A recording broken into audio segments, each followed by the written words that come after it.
Selamat pagi, Bapak, Ibu, dan seluruh warga GKJ Gandaria. Apa kabarnya?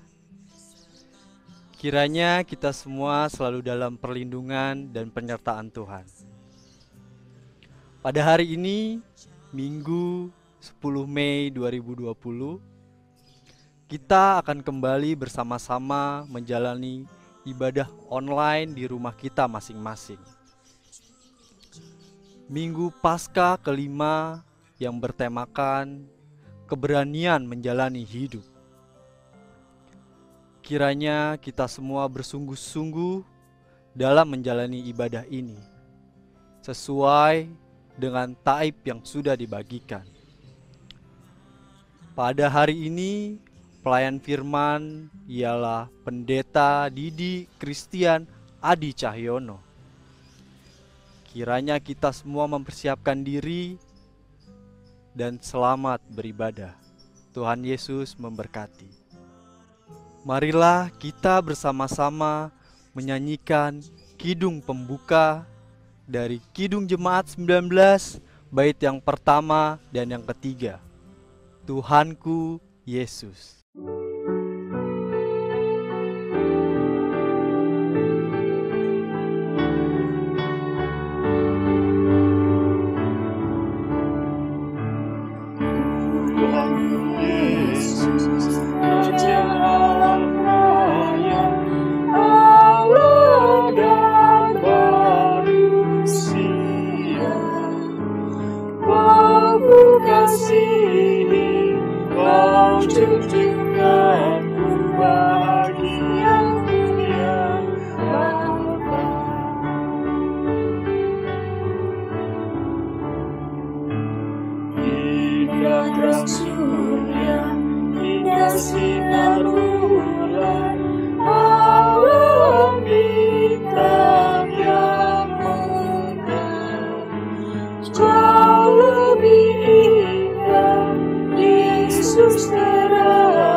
Ibu Bapak dan saudara-saudara terkasih di dalam Kristus, mari kita khususkan ibadah kita saat ini dengan di dalam hati kita mengakui demikian.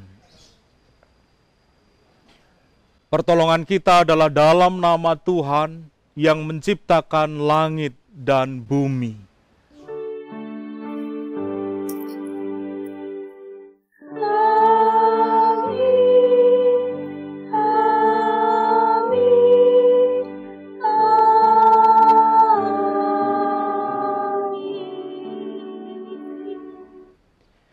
Kasih karunia dan damai sejahtera dari Allah Bapa kita dan dari Tuhan Yesus Kristus menyertai saudara.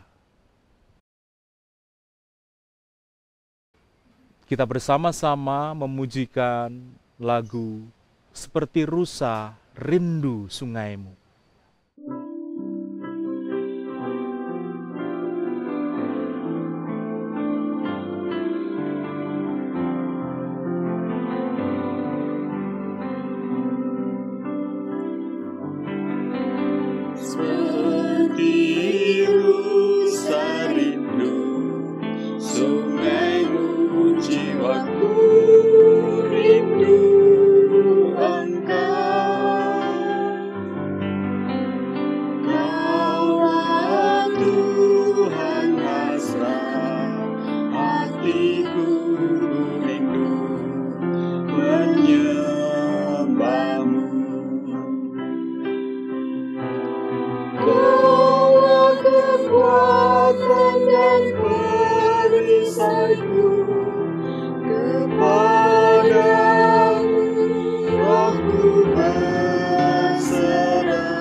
Ibu bapak dan saudara-saudara yang terkasih, sebelum kita membaca dan merenungkan firman Tuhan, mari kita berdoa. Kami bersyukur untuk hari ini, ya Tuhan, dengan segala harapan, dengan segala ketidakpastian yang terus kami rasakan. Tetapi kami meyakini di dalam semuanya Allah menyertai.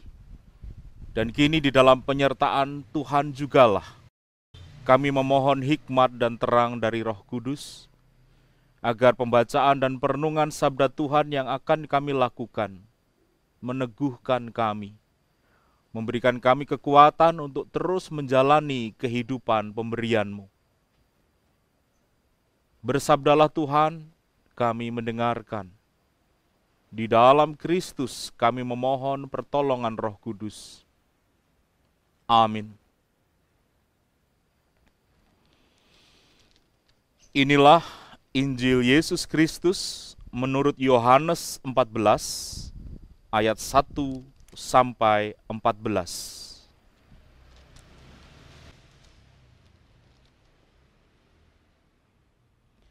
Janganlah gelisah hatimu. Percayalah kepada Allah, percayalah juga kepadaku. Di rumah Bapakku banyak tempat tinggal. Jika tidak demikian, tentu aku mengatakannya kepadamu, sebab aku pergi ke situ untuk menyediakan tempat bagimu. Dan apabila aku telah pergi ke situ dan telah menyediakan tempat bagimu, aku akan datang kembali dan membawa kamu ke tempatku, supaya di tempat di mana aku berada, kamu pun berada. Dan kemana aku pergi, kamu tahu jalan ke situ. Kata Thomas kepadanya, Tuhan, kami tidak tahu kemana Engkau pergi. Jadi bagaimana kami tahu jalan ke situ? Kata Yesus kepadanya, Akulah jalan dan kebenaran dan hidup. Tidak ada seorang pun yang datang kepada Bapa kalau tidak melalui aku. Sekiranya kamu mengenal aku, pasti kamu juga mengenal Bapa-Ku. Sekarang ini kamu mengenal Dia dan kamu telah melihat Dia. Kata Filipus kepadanya, Tuhan, tunjukkanlah Bapa itu kepada kami. Itu sudah cukup bagi kami. Kata Yesus kepadanya, telah sekian lama aku bersama-sama kamu, Filipus, namun engkau tidak mengenal aku. Barang siapa telah melihat aku, ia telah melihat Bapa. Bagaimana engkau berkata, tunjukkanlah Bapa itu kepada kami? Tidak percayakah engkau bahwa aku di dalam Bapa dan Bapa di dalam aku? Apa yang aku katakan kepadamu, tidak aku katakan dari diriku sendiri, tetapi Bapa yang diam di dalam aku, Dialah yang melakukan pekerjaannya. Percayalah kepadaku, bahwa aku di dalam Bapa dan Bapa di dalam aku. Atau setidak-tidaknya, percayalah karena pekerjaan-pekerjaan itu sendiri. Aku berkata kepadamu, sesungguhnya barang siapa percaya kepadaku, ia akan melakukan juga pekerjaan-pekerjaan yang aku lakukan. Bahkan pekerjaan-pekerjaan yang lebih besar daripada itu. Sebab aku pergi kepada Bapa. Dan apa juga yang kamu minta dalam namaku, aku akan melakukannya. Supaya Bapa dipermuliakan di dalam Anak. Jika kamu meminta sesuatu kepadaku dalam namaku, aku akan melakukannya. Demikianlah Injil Yesus Kristus. Berbahagialah setiap orang yang mendengarkan firman Tuhan dan memeliharanya. Haleluya.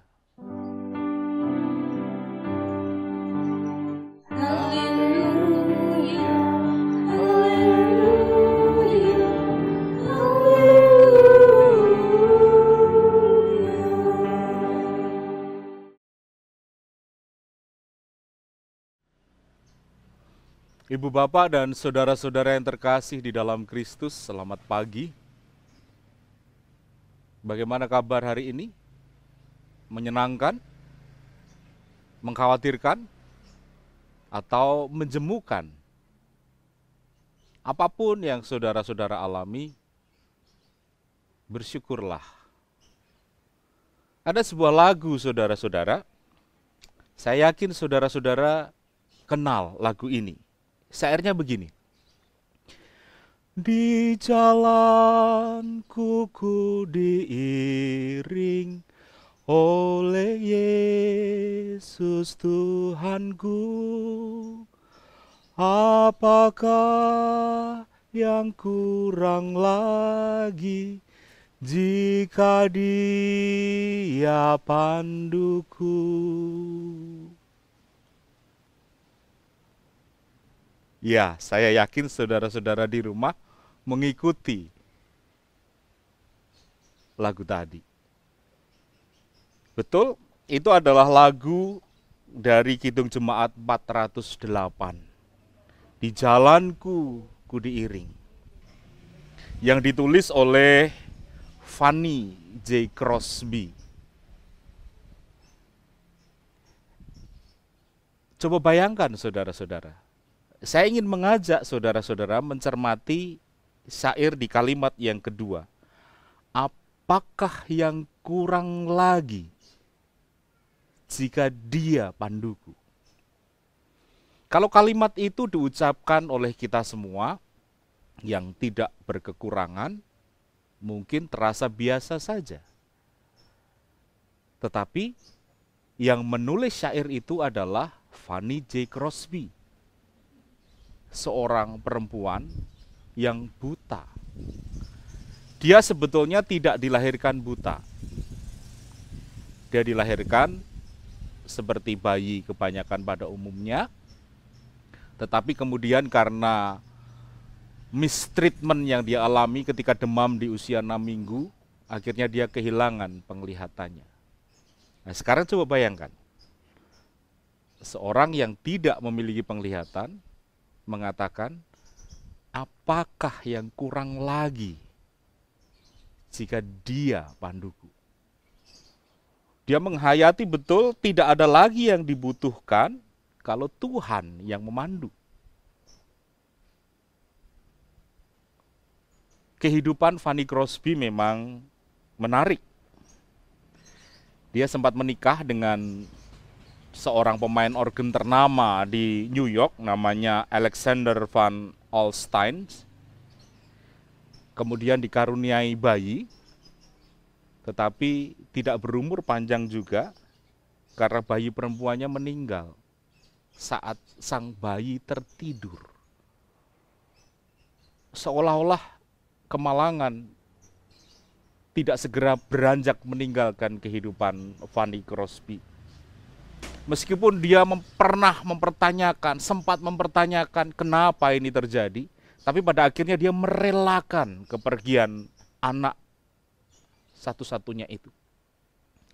Dari peristiwa itu, lahirlah lagu yang juga sangat terkenal, Safe in the Arm of Jesus. Atau dari Kidung Jemaat 388, selamat di tangan Yesus, aman pelukannya. Nah, ibu bapak dan saudara-saudara,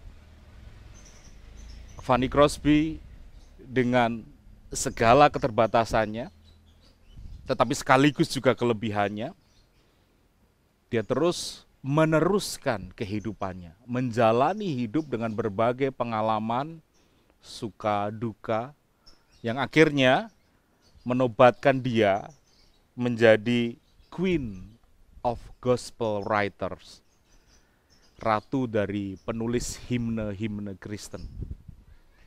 Tak kurang dari 8.000 lagu himne gerejawi yang dia buat. Nah, saudara-saudara, dari kisah hidup Fanny J. Crosby ini, saya mengajak saudara-saudara semua mencermati teks yang kita baca. Dari Yohanes 14, ayat 1 sampai 14. Narasi ini dibuka dengan kalimat yang begitu menenangkan. Janganlah gelisah hatimu, percayalah kepada Allah, percayalah juga kepadaku. Narasi ini diucapkan oleh Yesus dalam konteks ketika dia bersama-sama dengan murid-muridnya pada saat perjamuan malam. Kata-kata ini diucapkan seolah-olah sebagai sebuah pengingatan, sebagai sebuah usaha dari Yesus untuk meyakinkan murid-muridnya bahwa apa yang terjadi sesudah peristiwa perjamuan malam itu tidak apa-apa. Kita sudah tahu tentunya apa yang terjadi pasca perjamuan malam itu. Yesus menegaskan, kita bisa cermati bersama-sama ayat 1 sampai dengan ayat yang keempat. Tadi ayat 1 sudah saya baca, lalu ayat yang kedua. Di rumah Bapakku banyak tempat tinggal. Jika tidak demikian, tentu aku mengatakannya kepadamu. Sebab aku pergi ke situ untuk menyediakan tempat bagimu. Dan apabila aku telah pergi ke situ dan telah menyediakan tempat bagimu, aku akan datang kembali dan membawa kamu ke tempatku, supaya di tempat di mana aku berada, dan kamu pun berada, dan kemana aku pergi kamu tahu jalan ke situ. Nah saudara-saudara, tidak sekedar kalimat yang menenangkan. Yesus memberikan jaminan, dia pergi ke rumah Bapa, menyediakan tempat. Kalau dalam terjemahan aslinya dwelling place begitu. Jadi tempat bersama-sama, tempat persinggahan, tempat perhentian. Bersama-sama di situ nanti akan tercipta persekutuan antara Bapa, Anak, dan orang-orang yang diajak serta oleh Yesus. Nah, yang menarik yang ingin saya tegaskan kepada saudara-saudara adalah kalimat di ayat yang ketiga. Aku akan datang kembali dan membawa kamu ke tempatku, supaya di tempat di mana aku berada, kamu pun berada. Sebuah persekutuan yang hangat, yang akrab, yang diciptakan oleh Yesus. Dia tidak ingin meninggalkan murid-muridnya sendirian. Yesus ingin mengajak mereka untuk terus menikmati persekutuan. Sehingga dimanapun Yesus berada, murid-murid berada, dan juga sebaliknya. Dimanapun murid-murid berada, Yesus berada. Nah saudara-saudara, lalu Thomas bertanya, kami kan nggak tahu jalan ke situ. Ayat yang kelima. Gimana caranya? Yesus menjawab, Akulah jalan dan kebenaran dan hidup. Tidak ada seorang pun yang datang kepada Bapa kalau tidak melalui aku. Yesus mengatakan, Akulah jalan. Dia tidak sekedar menunjukkan jalan. Itu di sana jalan, rutenya begini. Tidak seperti Google Map atau aplikasi Waze yang hanya menunjukkan 100 meter belok kiri dan seterusnya. Yesus mengatakan, Akulah jalan. Jadi saudara-saudara, ketika Thomas menanyakan di mana tempatnya, Yesus mengatakan, nggak usah bingung, ikutilah aku karena akulah jalan. Tidak hanya jalan, Yesus mengatakan, Akulah jalan dan kebenaran dan hidup. Tidak ada seorang pun yang bisa datang kepada Bapa tanpa melalui aku. Dengan menunjukkan bahwa dirinya jalan, Yesus sebetulnya menunjukkan bahwa dialah yang dilalui. Kalau ada orang yang ingin sampai kepada Bapa, maka dia harus melalui Yesus. Jalan kan fungsinya menghubungkan satu tempat ke tempat yang lain. Jalan itu menghubungkan titik awal dan tujuan. Kalau Yesus mengatakan dirinya adalah jalan, maka dengan mengikuti Dia, maka kita akan sampai kepada sang tujuan itu. Siapa sang tujuannya? Bapa. Tetapi yang menarik saudara-saudara, ini merupakan ciri khas Injil Yohanes. Ketika kita ngomongin Bapa, tidak pernah lepas dari anak. Teks berikutnya menunjukkan hal itu. Saat Filipus bertanya kepada Yesus, Tuhan, tunjukkanlah Bapa itu kepada kami, itu sudah cukup. Apa jawab Yesus? Telah sekian lama aku bersama-sama kamu, Filipus, namun kau tidak mengenal aku. Barang siapa telah melihat aku, ia telah melihat Bapa. Ini menariknya saudara-saudara. Jadi Yesus menunjukkan, menyatakan bahwa kalau orang melihat dirinya, dia melihat Bapa. Di awal tadi dia mengatakan, dia adalah jalan, bahkan kebenaran dan hidup itu. Dialah yang menuntun kepada Bapa. Tetapi kemudian ditegaskan lagi bahwa ketika orang melihat Yesus, melihat anak, dia melihat Bapa. Apa artinya saudara-saudara? Persekutuan yang tercipta sungguh erat. Bapa dan anak, anak dan Bapa, lalu di dalam persekutuan yang dinamis antara Bapa dan anak itu, Yesus sang anak mengajak orang-orang yang percaya kepadanya, para murid dan kita semua. Ini menarik saudara-saudara yang terkasih di dalam Kristus. Nah, seringkali ketika kita mempercakapkan Yohanes 14, pikiran kita selalu tertuju pada rumah Bapa. Begitulah LAI memberikan judul. Sehingga teks ini sering dipakai untuk khotbah pada saat penghiburan atau pemakaman. Pertanyaan saya, apakah teks ini hanya berbicara tentang kematian, tentang hidup setelah mati, di rumah Bapa, di sana? Tidak, saudara-saudara. Teks ini justru berbicara tentang kehidupan.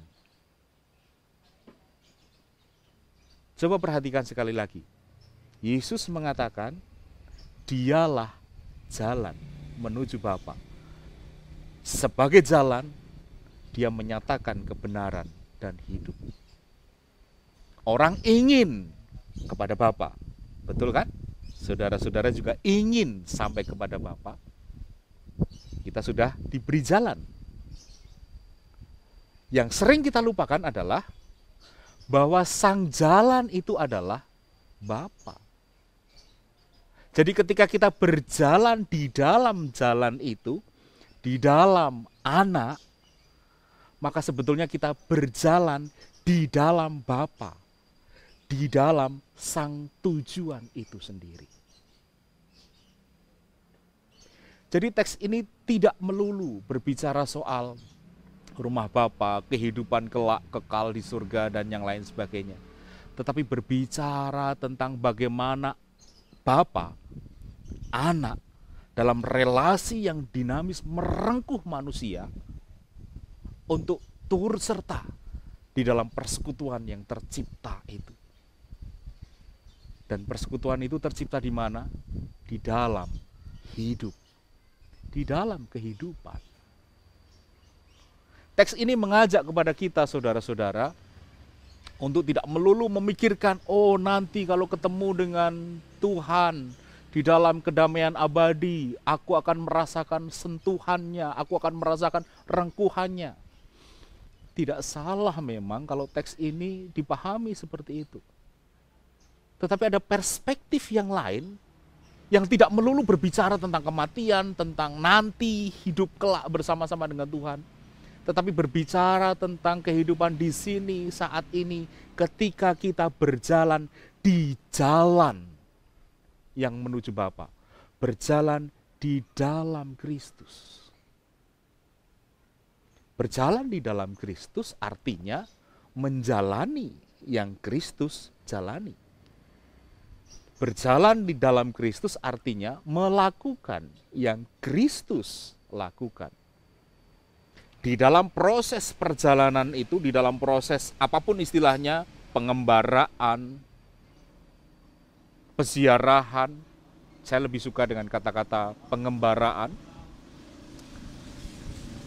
Allah, sang tujuan, tidak berada jauh di depan, tetapi berada bersama-sama dengan kita di dalam pengembaraan itu.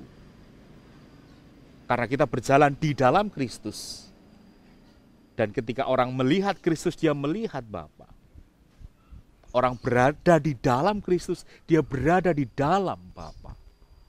Menarik bukan? Nah, tema hari ini, saudara-saudara, adalah berani menjalani hidup. Kita tahu hidup yang kita jalani sekarang, realitas sekarang, sungguh tidak mudah. Dunia seperti tercekam ketakutan, harus menjaga jarak fisik, harus diam di rumah, dengan berbagai ketakutan, berbagai kecemasan, berbagai hal-hal yang mungkin tidak pernah kita bayangkan sebelumnya. Tema hari ini berani menjalani hidup, seolah-olah kita diajak untuk nyemplung, untuk masuk, untuk jump in di dalam realitas yang mengerikan itu. Beranikah? Menurut saya, harus berani. Kenapa harus berani? Karena di dalam kehidupan yang penuh ketidakpastian itulah Kristus menyatakan, akulah jalan. Jadi di dalam ketidakpastian, kita diajak untuk berjalan di jalan yang sudah disediakan, dan di dalam perjalanan itu, kita tidak hanya ditunjukkan arah yang dituju, tetapi sang jalan itu sendiri merengkuh kita, karena sang jalan itu adalah sekaligus sang tujuan. Kristus adalah Bapa. Jadi di dalam perjalanan itu kita direngkuh oleh sang tujuan. Mungkin sedikit filosofis, tetapi ini menariknya teks ini. Orang selalu berpikiran kalau saya pergi ke suatu tempat, maka orientasi kita ada pada tujuan. Tidak salah, tetapi banyak juga di antara kita yang lebih menikmati perjalanannya ketimbang tujuannya. Nah, pilihan yang kedua itu yang diajak. Kita bersama-sama diajak untuk melihat, menikmati perjalanannya. Karena di dalam perjalanan itu, kita direngkuh oleh sang anak di dalam rengkuhan kasih Bapa. Perjalanan itulah tujuan. Berani menjalani hidup artinya berani berjalan menghadapi berbagai ketidakpastian, tantangan, ketakutan, kecemasan, trauma, karena kita tidak sendirian. Kita direngkuh oleh sang anak di dalam rengkuhan kasih Bapa.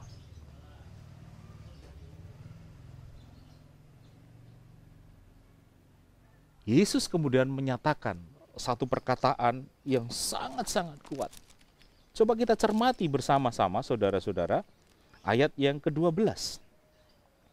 Aku berkata kepadamu, sesungguhnya barang siapa percaya kepadaku, ia akan melakukan juga pekerjaan-pekerjaan yang aku lakukan. Bahkan pekerjaan-pekerjaan yang lebih besar daripada itu. Barang siapa percaya kepada Kristus, dia melakukan pekerjaan Kristus. Bahkan pekerjaan-pekerjaan yang lebih besar. Jadi tinggal kita mau atau tidak. Berjalan di arah yang sudah ditunjukkan, di jalan yang sudah ditetapkan, dengan Sang Anak menaungi kita, Sang Bapa merengkuh kita. Persoalan yang lain lagi adalah ketika kita ngomongin hidup, berani menjalani hidup, artinya kita harus bisa memiliki kepekaan, melihat realitas, tidak hanya kesulitan, tantangan, dan apapun yang terjadi di depan kita, tetapi juga dengan siapa kita hidup. Ada orang lain. Ketika kita sudah mendapatkan jaminan Allah merengkuh melalui Anak, akankah kita menikmati perjalanan itu sendirian? Tidak. Harusnya kita juga berbagi jalan, berbagi hidup dengan yang lain. Saya tertarik dengan kata-kata yang diucapkan oleh William Wallace, seorang pejuang pembebasan Skotlandia. Dia mengatakan begini, "Every man dies, but not every man really live." Setiap orang akan mati, tetapi tidak semua orang bisa benar-benar hidup. Berani menjalani kehidupan artinya berani benar-benar hidup. Hidup dalam konteks bacaan kita adalah karena kita percaya kepada Kristus, kita melakukan yang Kristus lakukan. Bahkan hal-hal yang lebih besar. Berani menjalani hidup artinya sungguh-sungguh kita hidup dan menghidupi realitas kita. Menghidupkan, berbagi pengharapan dengan orang-orang yang ada di sekeliling kita. Beranikah? Atau kata-kata dari seorang musisi reggae legendaris, Bob Marley. Dia mengatakan begini, "Some people feel the rain, but others just get wet." Hanya beberapa orang saja yang bisa menikmati hujan. Yang lain, dia mencaci, marah-marah karena merasakan basah. Realitas yang menimpa saat ini adalah seperti hujan, kata Bob Marley itu. Bisakah kita menikmatinya? Bersyukur, apapun kondisinya, sekaligus mengingat bahwa apa yang kita alami ternyata masih lebih banyak orang yang lebih menderita dari kita. Dan karenanya kita dipanggil untuk berbagi kehidupan dengan mereka. Agar hidup yang kita jalani tidak sekedar merasakan basah saja, tidak sekedar merasakan deritanya, capeknya, susahnya, bosennya, tetapi melakukan sesuatu agar orang lain merasakan hidup. Beranikah saudara-saudara? Mari. Amin saat hening untuk kita.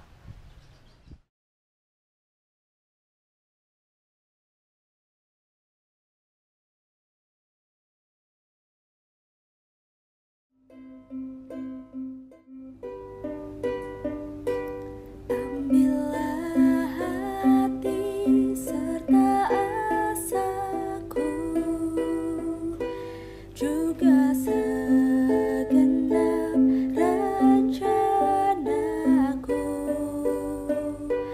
Ini ya Tuhan yang ku perlukan, cukup cinta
cukup cinta dan rahmat-Mu,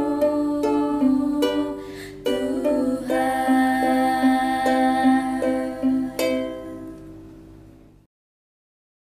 Umat dipersilakan untuk bangkit berdiri. Marilah kita bersama-sama mengikrarkan pengakuan iman percaya kita. Pengakuan iman rasuli demikian. Aku percaya kepada Allah, Bapa yang Maha Kuasa, Khalik langit dan bumi, dan kepada Yesus Kristus, Anaknya yang tunggal Tuhan kita, yang dikandung daripada Roh Kudus, lahir dari anak darah Maria, yang menderita di bawah pemerintahan Pontius Pilatus, disalibkan, mati dan dikuburkan. Turun ke dalam kerajaan maut, pada hari yang ketiga bangkit pula dari antara orang mati, naik ke sorga, duduk di sebelah kanan Allah, Bapa yang Maha Kuasa, dan akan datang dari sana untuk menghakimi orang yang hidup dan yang mati. Aku percaya kepada Roh Kudus, gereja yang kudus dan persekutuan orang kudus, pengampunan dosa, kebangkitan daging, dan hidup yang kekal. Umat dipersilakan untuk duduk kembali. Kini mari kita bersama-sama menaikkan doa syafaat kita. Kita akan berdoa, nanti diawali oleh ibu bapak dan saudari-saudara sekalian di rumah masing-masing dengan pokok-pokok doa yang perlu kita doakan bersama-sama. Yang pertama, kita berdoa untuk bangsa dan negara kita. Yang kedua, kita berdoa untuk saudara, sahabat yang saat ini berjuang melawan pandemi ini. Baik mereka yang harus berjuang dalam proses perawatan, mereka yang berjuang menanganinya, yaitu para dokter, para medis, dan orang-orang yang berkecimpung di dunia kesehatan. Kemudian kita berdoa agar seluruh warga negara kita diberi kesadaran untuk mau dan rela menjaga diri, berperan memutus rantai penyebaran COVID-19 ini. Kita berdoa untuk seluruh warga kita, GKJ Gandaria, ataupun seluruh warga-warga yang kita kenal, agar mereka terus bisa bertahan, berjuang, sekaligus berbagi kehidupan. Kita berdoa untuk pergumulan keluarga kita masing-masing, dan nanti akan diakhiri dengan doa bersama-sama yang akan saya pimpin. Mari kita berdoa.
Inilah ya Tuhan seru dan doa kami.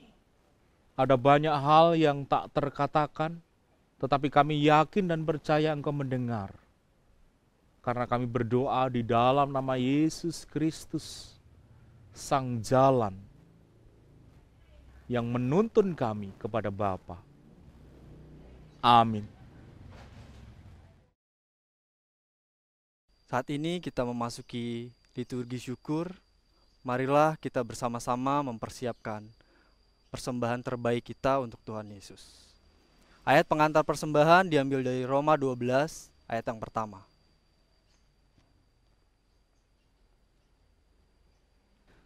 Karena itu saudara-saudara, demi kemurahan Allah, aku menasihatkan kamu supaya kamu mempersembahkan tubuhmu sebagai persembahan yang hidup, yang kudus, dan yang berkenan kepada Allah. Itu adalah ibadahmu yang sejati. Pengumpulan persembahan diiringi dari pelengkap Kidung Jemaat 264, bait yang pertama dan yang kedua. Apalah arti ibadahmu?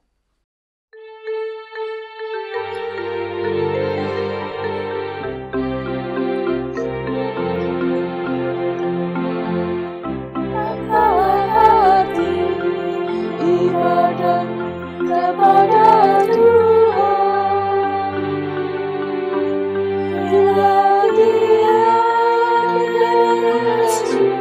juga sungguh.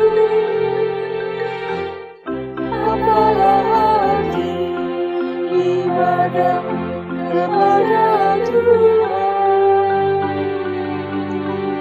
bila Dia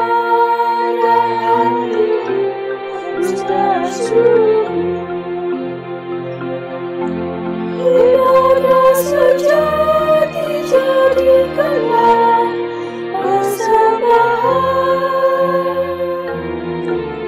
Ibadah sejati kasihilah sesamamu.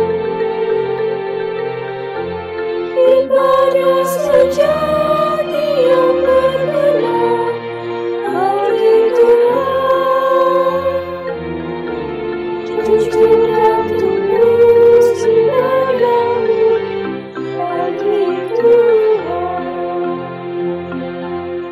Marilah ibu melayani orang padamu, agar iman tetap kuat serta itulah tugas pelayanan juga panggilan. Persembahan yang berkenan bagi Tuhan. Ibadah sejati jadikanlah persembahan. Ibadah sejati kasihilah sesamamu. Ibadah sejati yang berkenan bagi Tuhan, jujur dan tulus ibadahmu bagi Tuhan.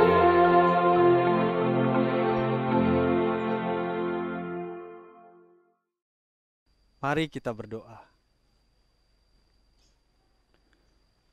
Tuhan Allah Bapa yang baik, terima kasih Tuhan atas penyertaan-Mu kepada kami. Ya Tuhan, pada pagi hari ini kami sudah mengumpulkan persembahan syukur, kantong, dan juga bulanan. Kiranya persembahan ini bisa memperluas kerajaan-Mu. Ya Tuhan, berkati juga orang-orang yang mengelola persembahan ini. Berikanlah mereka hikmat kebijaksanaan dalam mengelola persembahan ini. Terima kasih ya Tuhan Allah Bapa. Doa yang jauh dari sempurna ini kami alaskan di dalam nama Putra-Mu yang tunggal, Tuhan Yesus Kristus, yang telah mengajar kami berdoa. Bapa kami yang ada di surga, dikuduskanlah nama-Mu. Datanglah kerajaan-Mu, jadilah kehendak-Mu di bumi seperti di sorga. Berikanlah kami pada hari ini makanan kami yang secukupnya, dan ampunilah kami akan kesalahan kami, seperti kami juga mengampuni orang yang bersalah kepada kami. Dan janganlah membawa kami ke dalam pencobaan, tapi lepaskanlah kami daripada yang jahat. Karena Engkau yang punya kerajaan dan kuasa dan kemuliaan sampai selama-lamanya. Amin.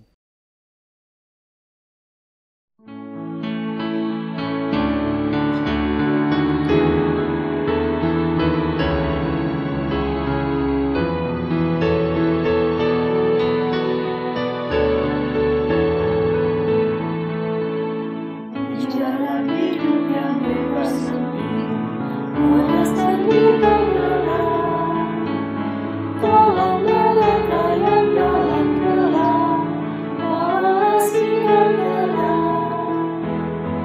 Maafkanlah aku, jangan berkami, memancarkan cahaya. Buatlah aku saluran berkat bagi siapa yang bisa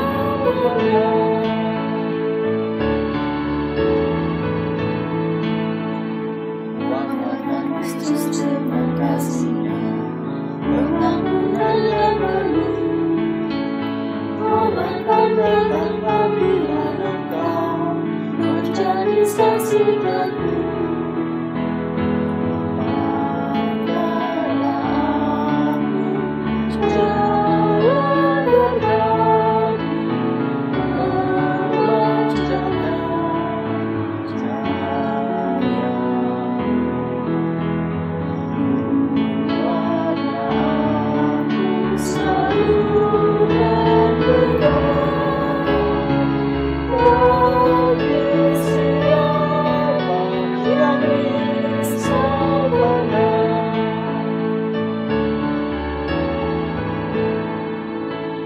Seperti Tuhan bumi padamu dan mengasihi dirimu, berikan Tuhanmu di mana lalu Yesus mengutus Engkau. Maafkanlah aku, jangan berkami, memancarkan cahaya. Buatlah aku saluran berkat bagi siapa yang risau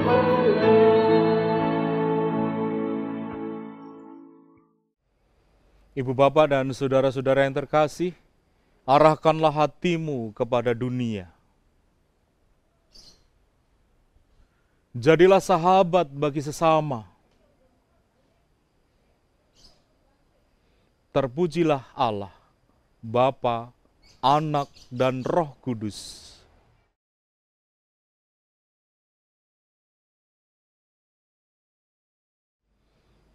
Kini terimalah berkat Tuhan.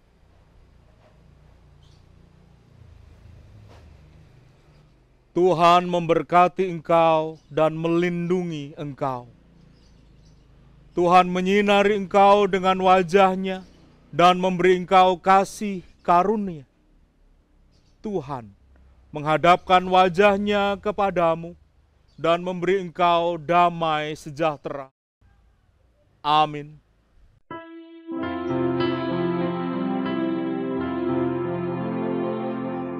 Amin, haleluya.